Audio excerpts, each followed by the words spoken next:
Hello and welcome to week 33's FUT Weekly Gameplay podcast. And it's a big one because this weekend is Premier League Team of the Season and there are some very tasty red picks available, of course, if you're playing. And so I've assembled some gameplay experts to give us some gameplay tips going into this weekend. With the caliber of the other guests, I'm sure he'll be carried on this one, but we do have FUT Legend AirJapes. Welcome. Thank you much, Ben. I'm happy to be back on the pod here. Excited to chat about what's coming up and get my own tips in. Well, tips for me, as I feel like I'm going to need all the help I can get for Team this season. Indeed. And our next guest, TaZz, was on the supporter gameplay episode last week. And after that successful outing, which of course you'd expect, being the founder of The Guide, which is a really helpful YouTube channel with loads of tutorials and a website too now. It's great to have him back for this main feed gameplay episode. Welcome. Thanks for having me and for the nice introduction as well. Very welcome and excited to introduce our final guest on this podcast, who on pretty much their first stream got their first 20-0 and having only started FUT not long ago. Super impressive. Congratulations, Anna, and thank you very much for coming on the Gameplay Pod. Oh, thank you very much. Absolute pleasure. And yeah, it was brilliant going 20-0 for the first time. Huge relief. Yeah, was it much of a surprise? I mean, had you got close? The closest I'd gone previously was getting 18-2. But I'd never hit, say, 10-0 or 15-0. So as I kept going, I was getting more and more nervous. But I was like, okay, I can do this. We're getting better. And I didn't complete one full game. There was one where they started rubber banding halfway through. So being able to get the goals quickly, it seemed more likely. And I had the confidence, I had the momentum to keep pushing. Yeah, you definitely have a pretty aggressive style of play, which is probably what helped there, I was noticing. And yeah, it's good to see. I'm sure we'll talk about that a bit later on. But I was interested, you're obviously completely fresh to this podcast, apart from the content pod, the supporter episode we just did. So in terms of a bit more context about you, when did you get into FUT? Like, how long have you been playing? And that sort of thing. It's always interesting to know. Well, I recently started Get Back to It from February, but I've been playing Ultimate Team for 2 years. Previously, before that, I used to just go on my boyfriend's Xbox and spend these coins on drafts because I didn't really understand the importance of drafts and I wasn't allowed to play his rival games. I just had to play like champs if he was at work. So my way of playing was, I'll just go and spend 90k on drafts. It's fine. It's just a laugh. It's only a couple of coins. He's not going to miss it. And as you can imagine, it did end up in a few arguments here and there. Yeah, and then presumably, you got your own FUT account and the rest is history, I guess. Yeah. Started grinding for the 𝘂𝘶𝘶𝘀𝘀 at the back end of FIFA 22. Yeah, and unless your boyfriend happens to be, I don't know, 𝘬𝘂𝘬𝘬 or something, I'm assuming you're probably better than him now. Yeah, he won't play us anymore, especially since I got the 20-0, he's refusing to play. Yeah, I was going to say, definitely not now if he was before. Nice, it's good to hear. And people probably hear that you're a Geordie, and what a season to be a Geordie. Oh, incredible. Absolutely incredible. I don't think anyone expected us to do this well. I think everyone had high hopes after the back end of last season, but to be currently sitting in third is just class. Absolutely love it. Oh yeah, I mean, you talked a lot about the 𝗬𝘬𝘀 on the content podcast, the supporter episode, people can check that out. And on this one, we're going to be talking about the tactic that you use, which is really quite unique actually. And I myself, yours is 3 at the back. I use a 3 at the back, 3-4-2-1, which was also pretty successful for me. Ended up getting my best finish for this cycle, which was 17 wins, bottled the 18th, unfortunately.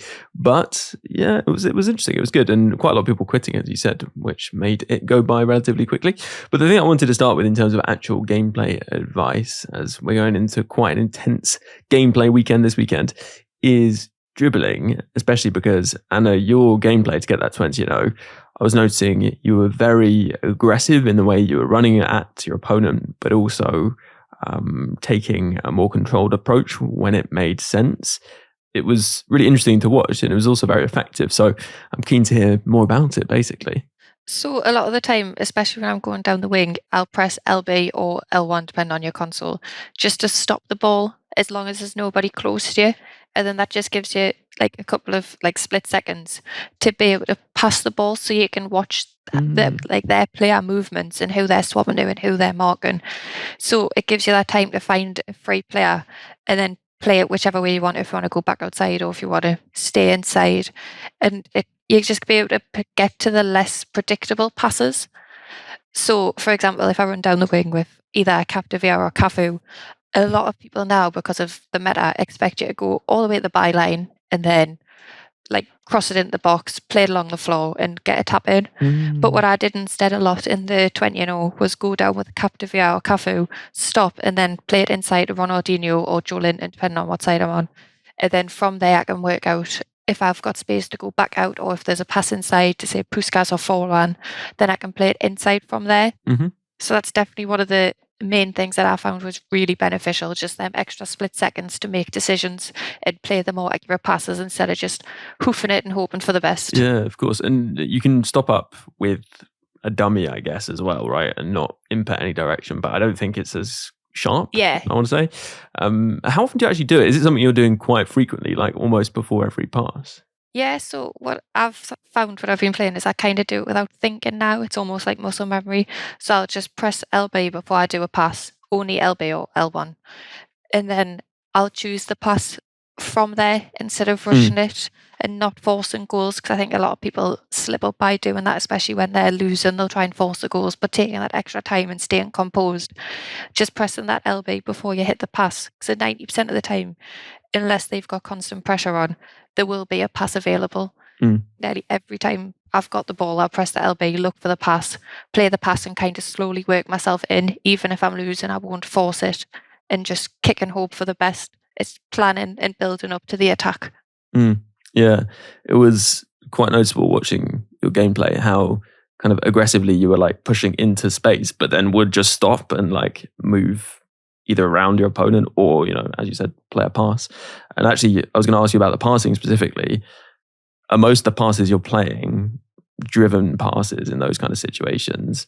And also, how often are you actually playing through balls? Because it felt like a lot of what you were doing was actually, you know, just A or X passes or driven passes, right? Yeah, so I kind of do driven passes as much as feasible within the game. The more accurate, the quicker, the more direct. As long as you're making sure you monitor the power, so you don't want to just put it on full power and think that it'll happen quicker, because it doesn't work like that. Your player won't be able to control it as well. So making sure you do that as much in your game keeps the momentum going as well. I think it was 𝘭𝑪𝘬𝘀𝘁's video where he was basically saying that through balls aren't as effective.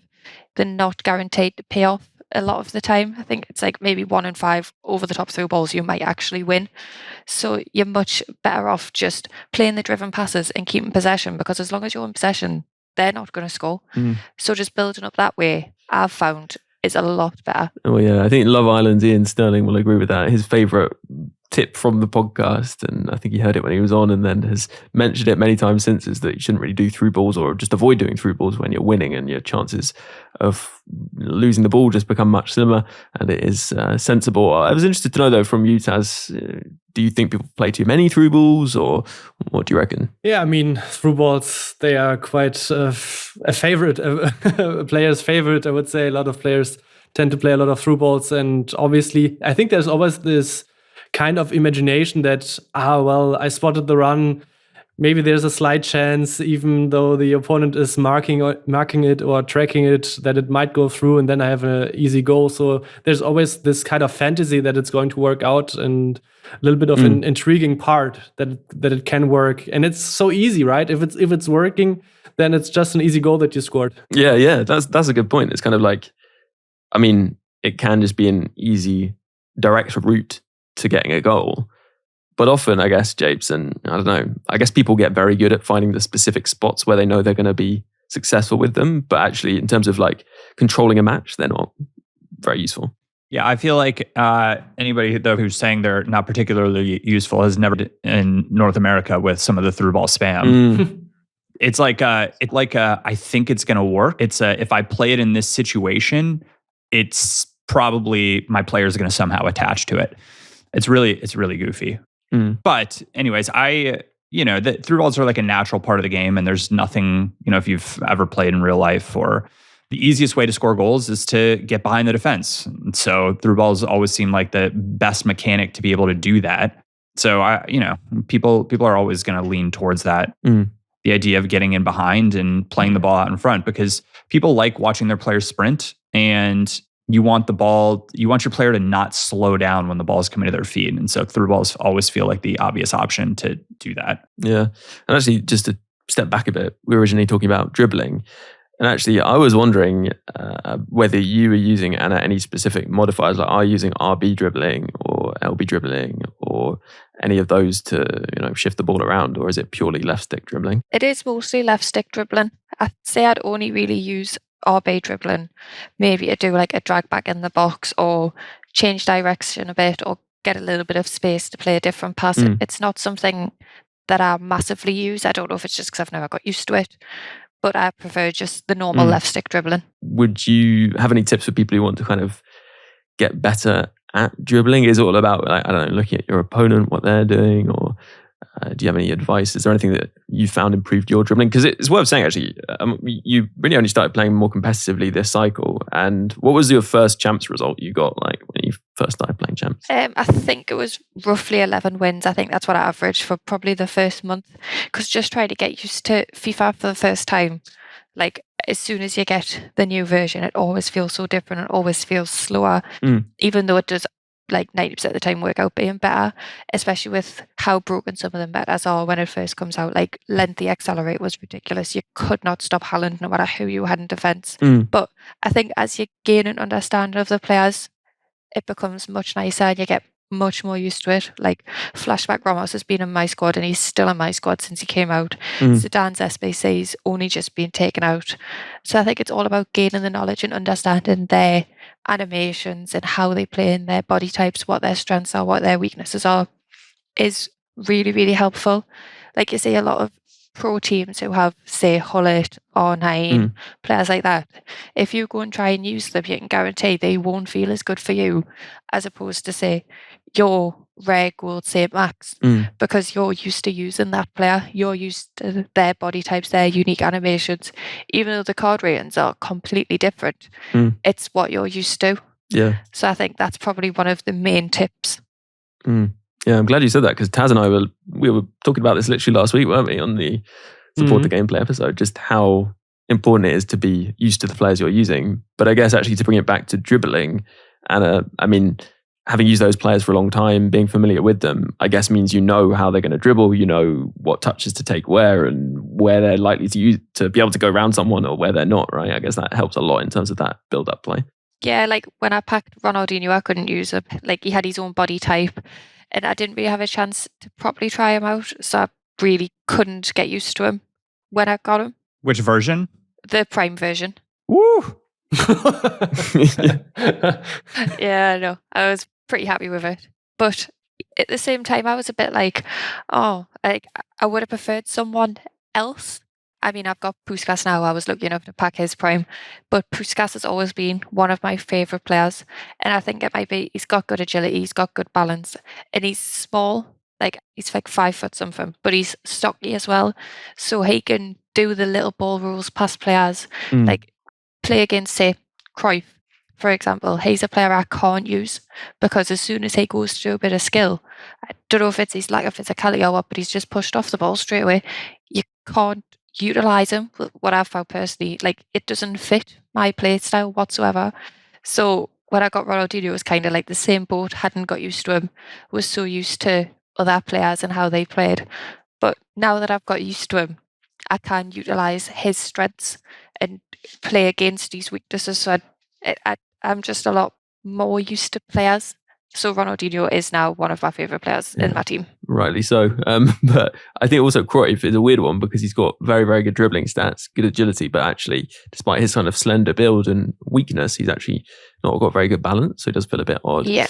I was also interested to know from you, Taz, about dribbling, specifically because one of the best tutorials I've seen this cycle was the one you did on dribbling, I would say, on specifically using the RB or R1 dribble. And it's something that I realized we talked about before, but maybe never been specific enough about it. And that is the recommendation, basically, and maybe you can kind of do a summary for us, but that people often use RB dribbling wrong, right?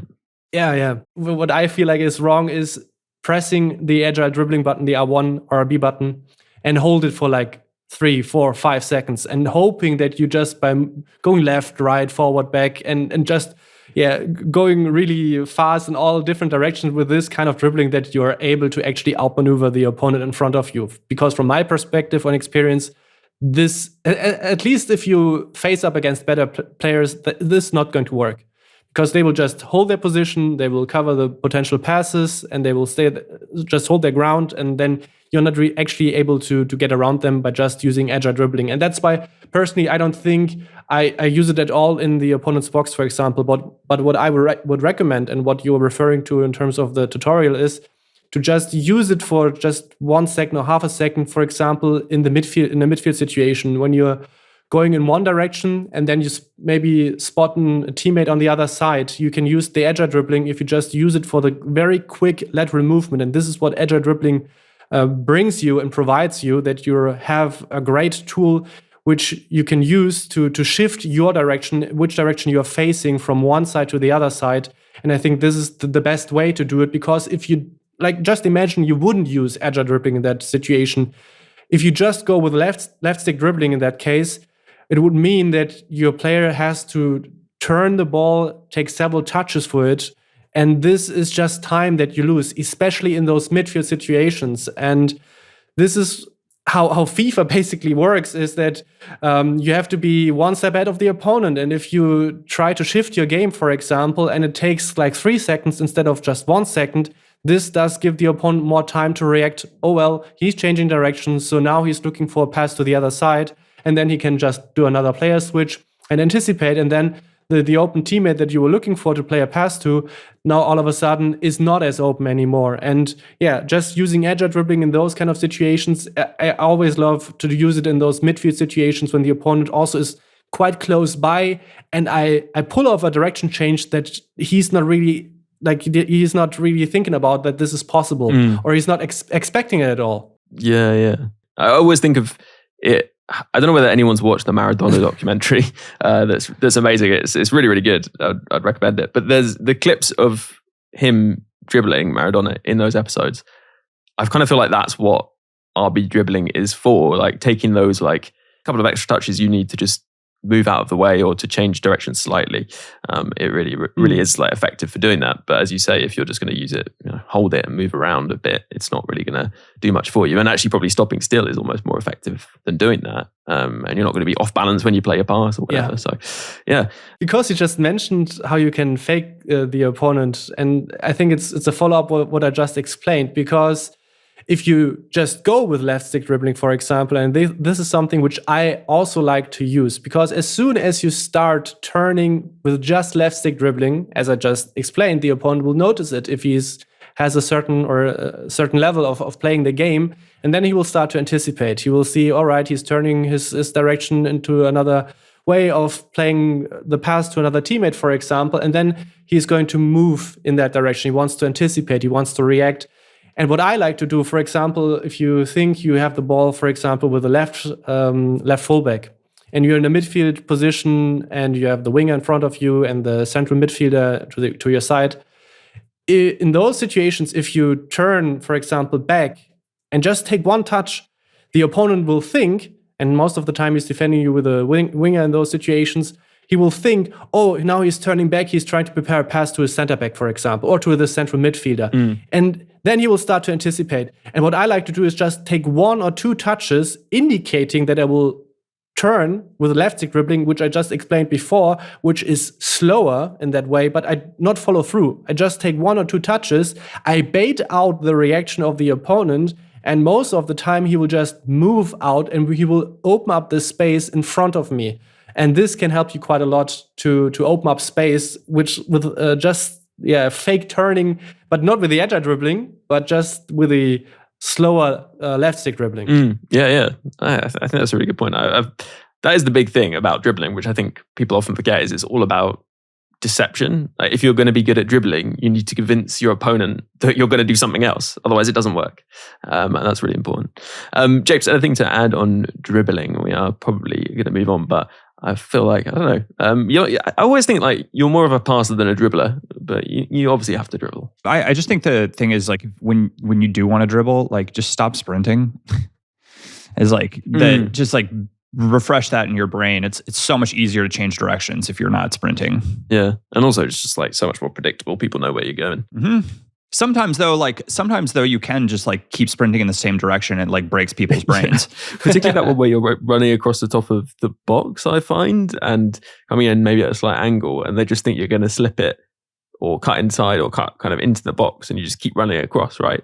If you can throw in a little fake shot as well, it can really catch people. Actually, talking of this, the final thing I wanted to talk about on dribbling, Anna, is I noticed you were sprinting quite aggressively at times and really like pushing forwards in bursts almost, maybe slamming the sprint button and then releasing it. Yeah, definitely, especially when I'm going down the wings for, say, 𝘵𝘃𝗃𝗃𝗃. Yeah. People are so used to now the byline better. They'll just go to the byline, cut across goal and do it that way. So instead of doing it the way they expect, just running down the wing, but stopping a little bit earlier, judging, have I got a pass inside?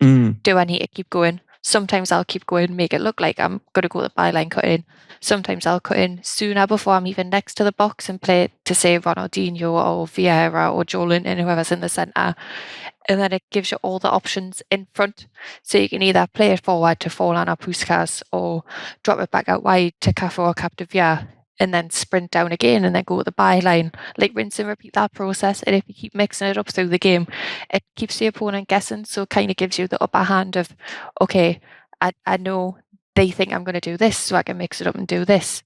Instead of constantly doing the same thing where you will get found out, it won't be effective anymore. Yeah, and actually, one thing we should move on to from dribbling is kind of mentality, I guess, because this is going to be a weekend, this coming weekend of champs, where people are really trying as hard as they can. It's going to be pretty sweaty. It's going to be potentially tough mentally, and I was going to say physically, but probably not physically, but certainly mentally, it's going to be tough. So it'd be interesting to know what people recommend in terms of improving your mentality over a weekend of champs. And Japes, we'll come to you first. Any particular recommendations? I feel like you're a bit of a cool customer normally anyway, but yeah, baseline mentality for me in champs, you should speak to anybody who's gotten 20-0 and ask them how they feel about the rewards, because the chances of getting like what you're hoping for is probably, maybe not exactly as likely, but like if you were getting like 14 wins or whatever, like you're still getting all the shots at the big guys. So like the advice here is like, don't worry about it. Like, if you're trying to do a 20-0 just to like do it for you, that's great. And it's like definitely an accomplishment. But if you're playing for rewards, like don't sweat it, because you're still going to end up in like a pretty normal like band of wins for yourself and have a shot at the rewards. In fact, some of my best rewards have come on weekends where I play like, I don't know, 12 matches and I'm like 11-1. So, don't put too much pressure on it, because like we're all just hoping to get blues. Let's be realistic. And your chance of getting like an elite blue, I don't know if it's that much different at the top. And just quickly, if you're in a match where you're drawing at the sort of 80th minute, let's say something around then, what do you tend to do in that match? What's your kind of focus at that point? Are you someone who's like, right, I need to get the win before extra time, and you'll like push more aggressively, or will you change your game? Will you go a bit kind of tighter to make sure you're not conceding at that point? Never go tighter. I was going to say. That feels unlikely. But I will say there are matches where if I'm like, say I've been down the entire match, and say I've been down like 2-0, I score in, call it like the 60th, and I score again in like the 75th. I will absolutely keep the more aggressive tactics that I've likely put on, because, you want to have that like killer instinct to go for it when you know that your opponent is reeling, and you know that the game like every time there's like a major stoppage like that, the game seems to like reset itself a little bit. Maybe that's me, maybe it's not true, but that's how it feels for me. So maybe it's a figment of my own imagination, but I will keep, if I'm coming back from being down, I will keep more aggressive tactics. If someone has come back from being down against me, I will consider changing tactics, because if it's more than one goal, because that means that whatever I'm doing is no longer working against what they're doing. So, and if it's like perfectly level, then I just sort of keep playing the game. If I feel like I've been generating a lot of chances, but if I feel like it's level and I'm sort of scraping by and they're likely to get more chances, then I will probably change something up. So I rotate between like a 4-2-3-1, a 4-4-2, a 4-1-4-1, and I can't remember the last one. Maybe some sort of like, 4-3-3-4 at the moment, depending on what I'm feeling. Very sound advice indeed. And on that, Japes, I know you've got a dash for a meeting, but it's been great to have you on this podcast, get a few gameplay insights, and look forward to having you on the next one. Good luck in champs. Thank you much, Ben. I hope I do. And if I do, I will absolutely report back. I think what I'm always hoping for with Team of the Season is that there's some issue with the server so we get one more day, right? Like, I feel like that's something we can all agree on. Did you know that it has been extended to Monday, Tuesdays at the moment? What? Oh my gosh. All right. Yeah, it's a big extension. Give it a go. Thank you very much for coming on. Thank you much, Ben. Bye. So as we say goodbye to Japes, it's probably a good time to take a break. So we'll be back to talk Anna's tactics and more in just a second. Hello, listener. A quick reminder that there's a 36,000 FIFA point giveaway going on the Patreon for supporters, which means, a pretty decent chance of winning. It's just £3 a month to support, and you do get double the podcast content. So that's an extra podcast every week. This week it's the content podcast. Last week it was the gameplay pod, and next week it will be a gameplay pod too. So if that interests you and you're interested in keeping the podcast going, keeping it weekly, in fact twice weekly for supporters, then do head over and support. You can go and just search Support FUT Weekly, or you could follow the link directly that's in the description, or just type in bit.ly/23 TOTS, all lowercase. So if you do consider supporting, that would be greatly, greatly appreciated. And for now, we'll jump back into the podcast. Welcome back. After the break, we'll be talking tactics in a second. But first of all, we are going to cover a bit more mentality or game management advice. And TaZz, let me ask you about something a little bit different. If you are maybe down a goal around the 60th minute mark, or in fact just in the second half, at what point are you kind of changing your approach, or do you not change it until it's like 2-0? So I usually change up my tactics. So like I have one main tactic that I play. I don't have a slightly more aggressive tactic. So for me, it's rather the decision that when I go or switch to my all-out attack tactic.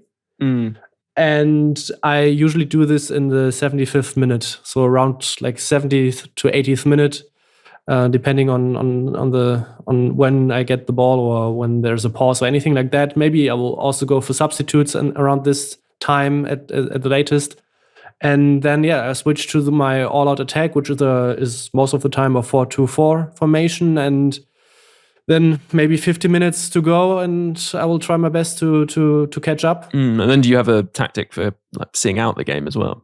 Yeah, I have a defensive 4-3-3 formation, which I also play, I think, with long balls. I'm not quite sure, but the 4-3-3 formation, if you have like 2 CDMs and 1 central midfielder, you can play quite deep if you want, but still you have your wingers and attackers to get some pressure off if you get to the ball and just play forward. And then to basically, what you should try is to not go too much risk. We talked earlier about the through balls in those situations and maintaining the lead. Yes, like playing through balls in those situations is always a little bit risky. Obviously, if you have a lot of space on the wing, this can help you quite a lot to shift from your own half to the opponent's half, which I always try to get to, because if you're stuck in your own half and the opponent is playing constant pressure, then there's a lot of risk when you lose the ball. So if you are able to maybe play around the pressing and then you're able to get into the opponent's half and hold the ball here, there it's much harder for the opponent, I feel like, to apply as much pressure, and also to when you lose the ball in those kind of situations, it's actually much harder to directly lead to a goal that you concede. So just play around in the opponent's half if you can too. Yeah, that makes sense. And then actually, Anna, from your perspective, just more generally mentality tips, is there anything that you found particularly helpful in terms of getting those very high finishes in champs? Are there things that you do which have helped and you'd recommend people do? I'd say the main bit of advice I can give for mentality is play every single game like it's your first game. Don't give yourself that added pressure. It's really not worth it. It's just going to make your gameplay worse. Like, I think it was my 10th or 11th game. I went 2-0 down at half time. I sat back and I was like, right, okay, I know what's going wrong. I'm making silly mistakes here. I'm trying to play passes here that aren't working. So I did end up obviously bringing it back to get the 20-0, but I knew what needed to change. So for me, I'd never change formation. That doesn't suit my gameplay. I'd rather play something I know and figure a way around it.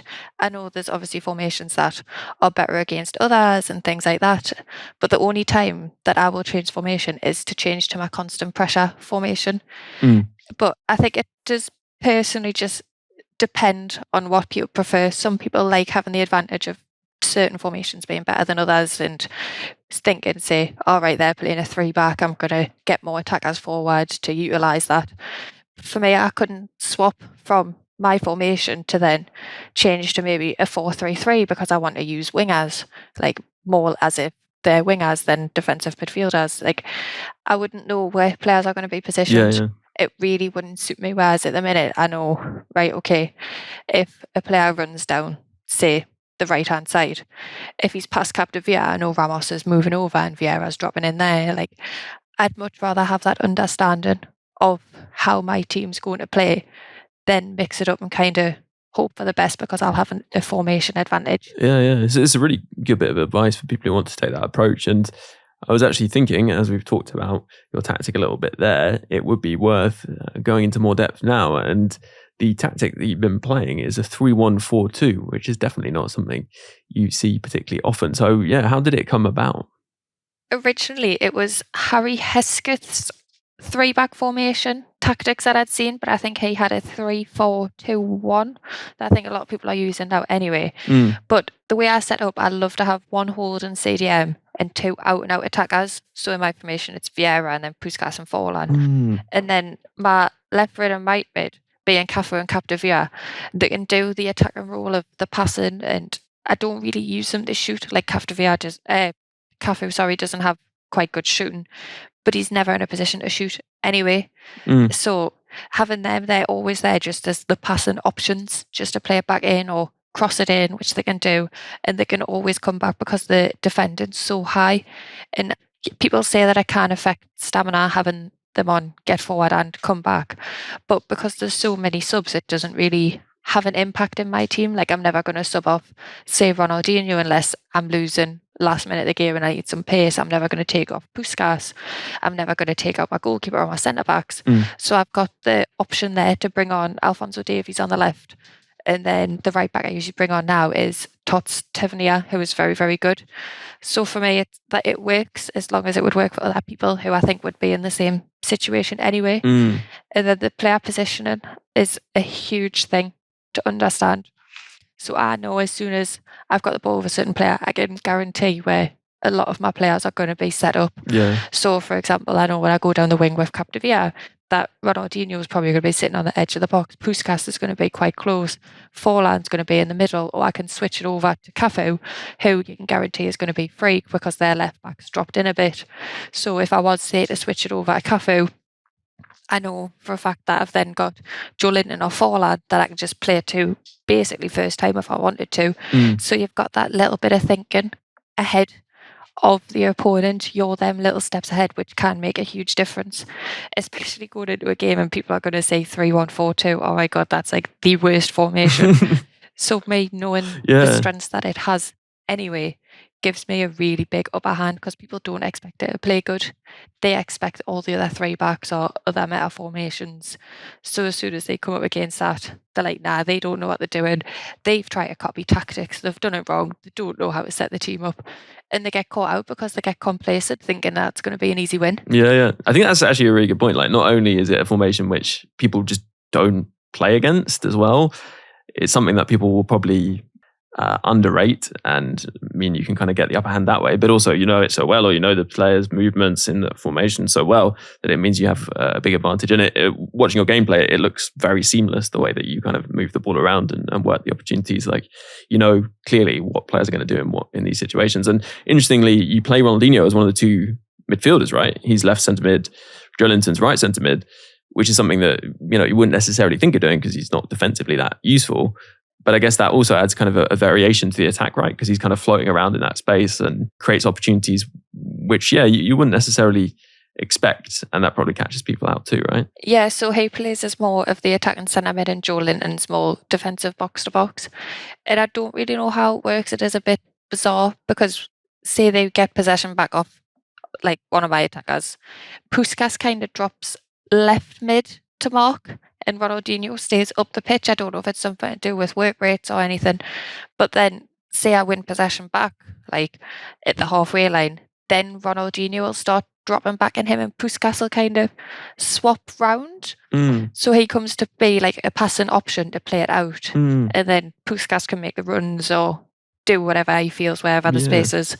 I don't know if it's something to do with Vieira and Joelinton are both on cover centre and 𝘵𝘃𝗃𝗃 is on drift wide, whereas Ronaldinho's like kind of on cover wing because he's just on default. So I think he kind of just marks whoever's there or whatever free space there is. There's no really definite place that he needs to be in that, like when they're on the attack. Yeah, it is interesting how these kind of combinations happen. I think it's something to do with like if you're playing a 5 at the back, you can have like 3 or 4 midfielders, I think, coming back in, and who those are can change depending on what instructions you have.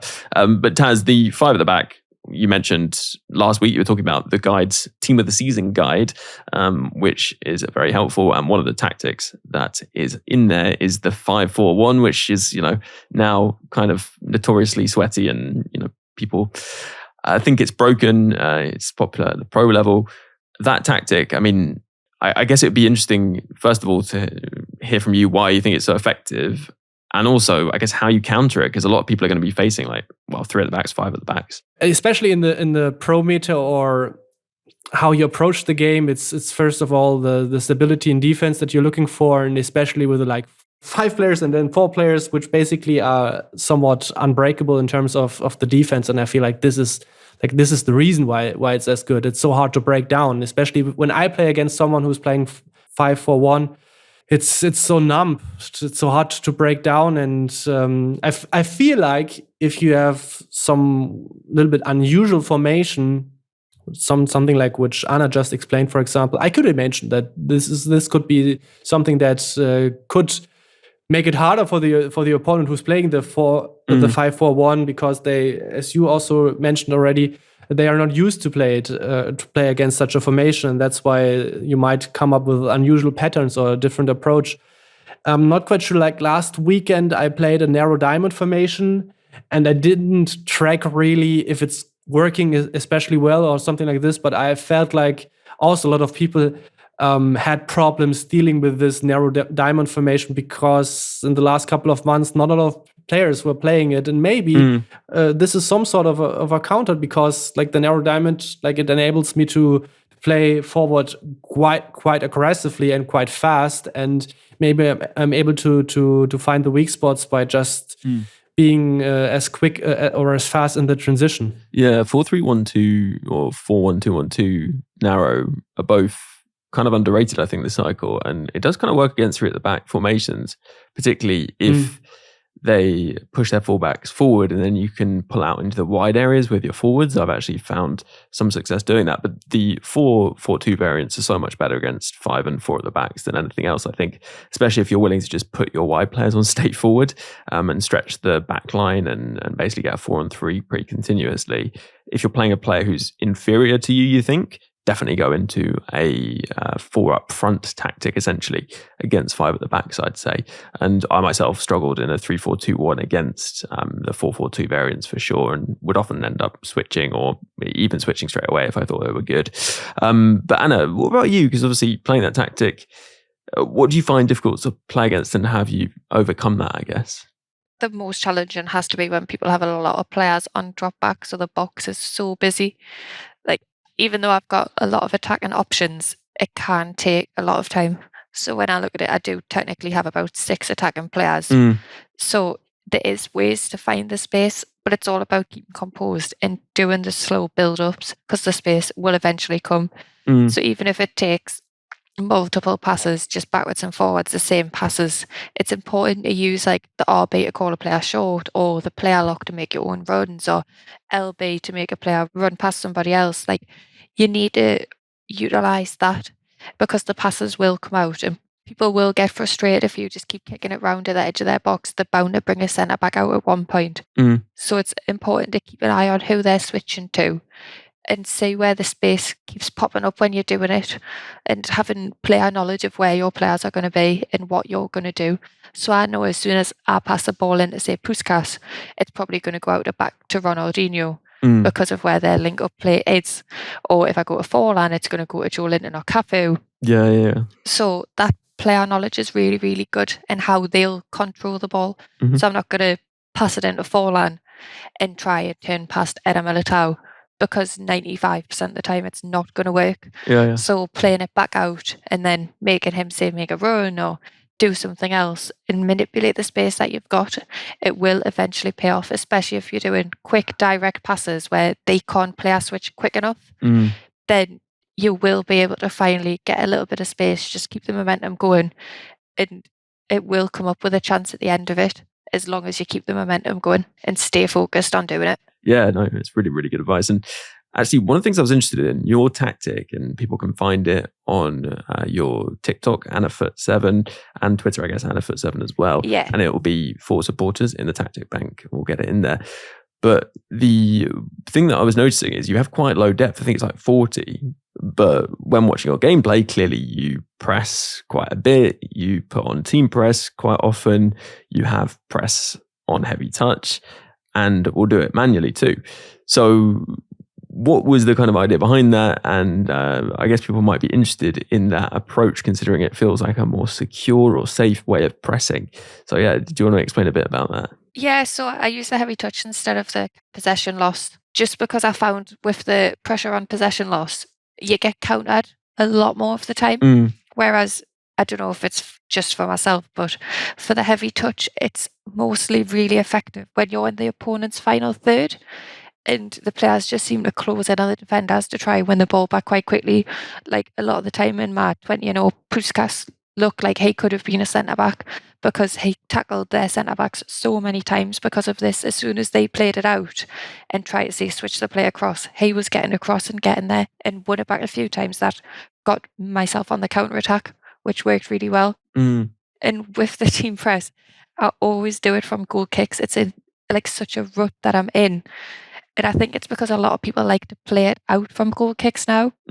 So I flick it on straight away, knowing that all my other players are pushing up the pitch, giving them less options to pass it out.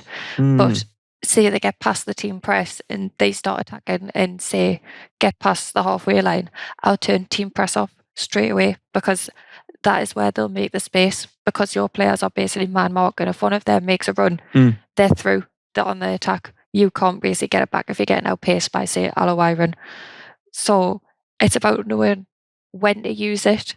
And going back to the heavy touch, people have said that it can have a huge impact on stamina, but because there's so many substitution options, like with you getting 5 or 6 at extra time, stamina is not really a massive issue for myself, which kind of works well, because you've got the options to switch it out if stamina does start becoming an issue. Yeah. It was noticeable about, watching the gameplay is you're very, very aggressive. Like, you're like, let's go. Like, let's win the ball back, not give them a kind of moment to settle on the ball, which is really fun to watch. Like, it's great.